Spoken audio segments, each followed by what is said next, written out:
अगर जिस सुरंग में तुम खड़े हो वो जल रही हो, धुआं इतना घना हो कि सांस लेना भी सज्जा बन जाए, ऊपर छत टूटने लगे और दोनों तरफ से रास्ता बंद हो जाए, तो क्या इंसान जमीन के नीचे 48 घंटे जिंदा दफन होकर भी बच सकता है? क्योंकि ये कहानी है उस आदमी की जो मर चुका था, लेकिन उसने मानने से इनकार कर दिया।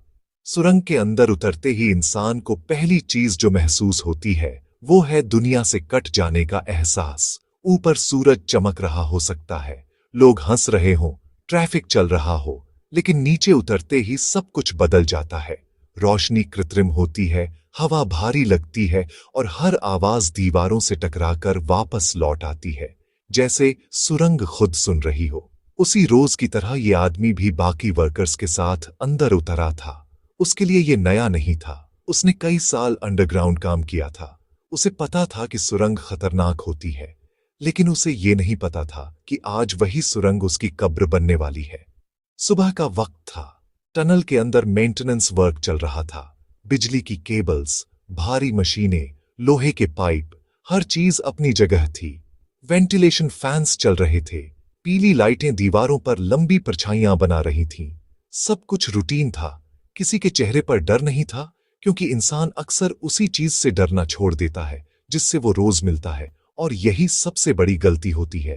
काम शुरू हुए कुछ ही घंटे हुए थे कि अचानक एक तेज आवाज गूंजी, जैसे किसी ने लोहे को जोर से मोड़ दिया हो। एक सेकंड के लिए सब शांत, और फिर चिंगारी। सिर्फ एक छोटी सी चिंगारी, लेकिन सुरंग के अंदर एक चिंगारी भी काफी होती है। केबल ट्रे ने आग पकड़ ली। आग हवा के साथ नहीं, हवा से तेज फैलती हुई। सेकंडों में धुआं उठने लगा, पहले हल्का फिर गाढ़ा। आंखों में जलन, लोग खांसते हुए भागे। किसी ने चिल्लाया फायर, और उसी पल अफरा तफरी फैल गई। हर कोई बाहर की तरफ भागा, लेकिन सुरंग लंबी थी, एग्जिट दूर थे और रास्ता संकरा। धुआं और गाढ़ा, रोशनी धुंधली, कदम लड़खड़ाते रहे। तभी ऊपर से एक जोरदार धमाका हुआ, जमीन हिली, छत से पत्थर टूटकर गिरे और एक पूरा रास्ता मलबे से बंद हो गया। धूल और धुएं ने मिलकर हवा को जहरीला बना दिया। उसने दूसरी तरफ दौड़ने की कोशिश की, लेकिन वहां आग पहले से फैल चुकी थी। लपटें दीवारों पर चढ़ रहीं, केबलों को चाटती हुईं, धुआं गले में जकड़ने लगा। अचानक वेंटिलेशन सिस्टम बंद हो गया, लाइटें झपकीं और फिर अंधेरा। सिर्फ आग की लाल चमक, धुएं की बदबू और दौड़ते कदमों की घबराई आवाजें। उसी पल उसे समझ आ गया, अब ये हादसा नहीं रहा, अब ये फंस जाना है।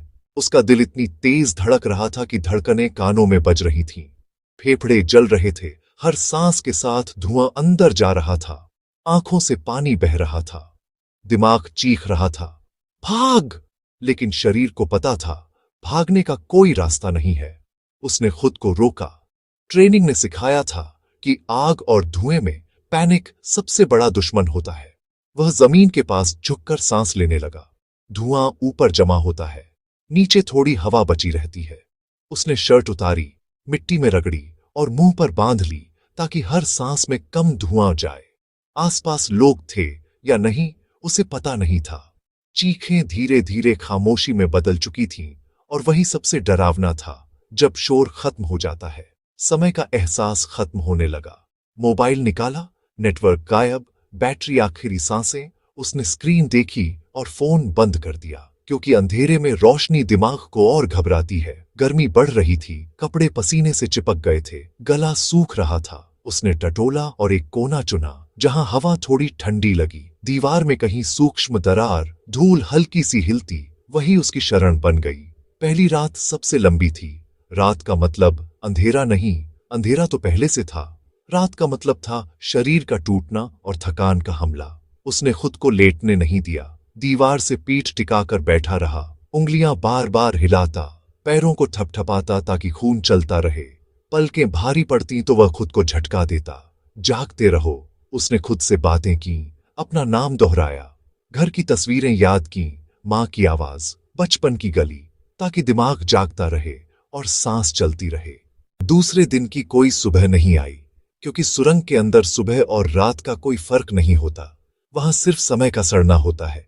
जब उसकी आंखें फिर से खुलीं, तो सिर भारी था, गर्दन जकड़ी, होंठ फटे, जीभ पत्थर जैसी, सांस लेते समय सीने में जलन, धुएं की बदबू अब भी, मगर आग की तेजी कम। अक्सर ये ऑक्सीजन के खत्म होने का संकेत होता है। उसे लगा जैसे दीवारें हिल रही हों, सुरंग सांस ले रही हों, कानों में कदमों और फुसफुसाहट की आवाजें, पर असल में सिर्फ उसकी अपनी अनियमित सांसें।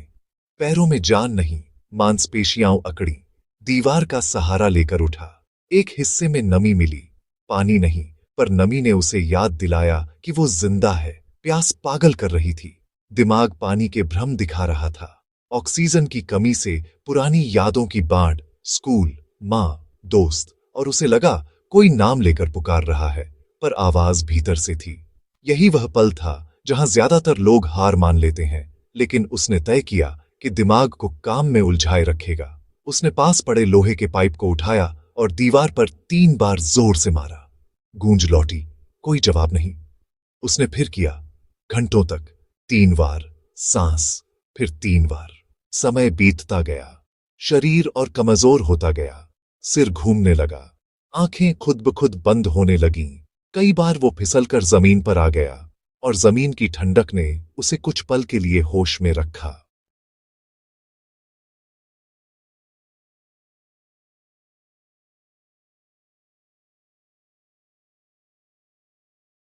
तभी कुछ अलग हुआ।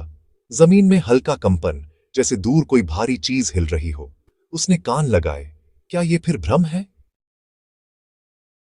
उसने खुद को चुप कराया और सुना। ये मशीनों की आवाज थी, ड्रिल की, हथौड़ों की। बाहर कोई था। उसने पाइप उठाया और दीवार पर पूरी जान लगाकर मारा। इस बार जवाब आया, साफ, असली। 2 बार, 3 बार, बाहर से कोई जवाब दे रहा था।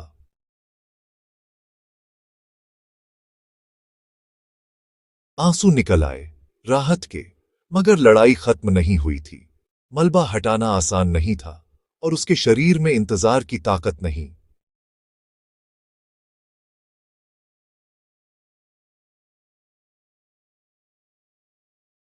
ऑक्सीजन लगभग खत्म, सांसें उखड़ रहीं, छाती पर मानो पत्थर, आंखें धुंधली, आवाजें दूर, जैसे वो पानी के नीचे डूब रहा हो।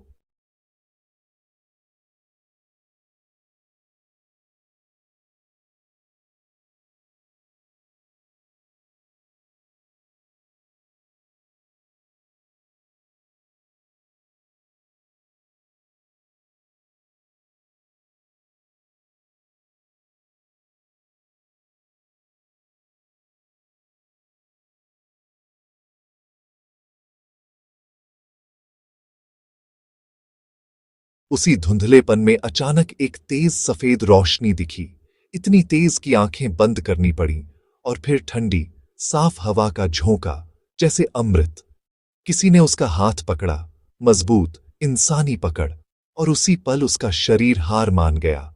वो जमीन पर गिर पड़ा, होश और बेहोशी के बीच झूलता हुआ। जब उसे बाहर निकाला गया, वो बोल नहीं पा रहा था। आंखें आधी खुली, लेकिन सांस चल रही थी। डॉक्टरों ने बाद में कहा कि इतने लंबे समय तक धुएं और ऑक्सीजन की कमी में रहना आम इंसान के लिए लगभग नामुमकिन होता है। उसका बचना किसी मेडिकल चमत्कार से कम नहीं था, लेकिन असल वजह चमत्कार नहीं थी। असल वजह था उसका पहला फैसला।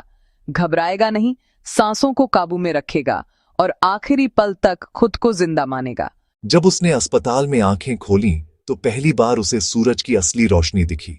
उसे एहसास हुआ, जिंदगी कितनी पतली डोर पर टिकी होती है, और कभी-कभी उस डोर को पकड़कर रखने के लिए सिर्फ एक चीज चाहिए होती है, मानने से इनकार। जिंदगी कभी-कभी हमें ऐसी जगह ले जाती है जहां कोई रास्ता दिखाई नहीं देता।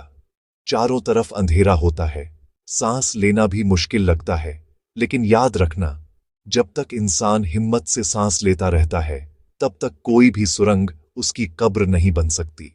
अगर तुम्हें ऐसी रियल सर्वाइवल स्टोरीज पसंद हैं तो चैनल को सब्सक्राइब करो, क्योंकि अगली कहानी और भी ज्यादा डरावनी है।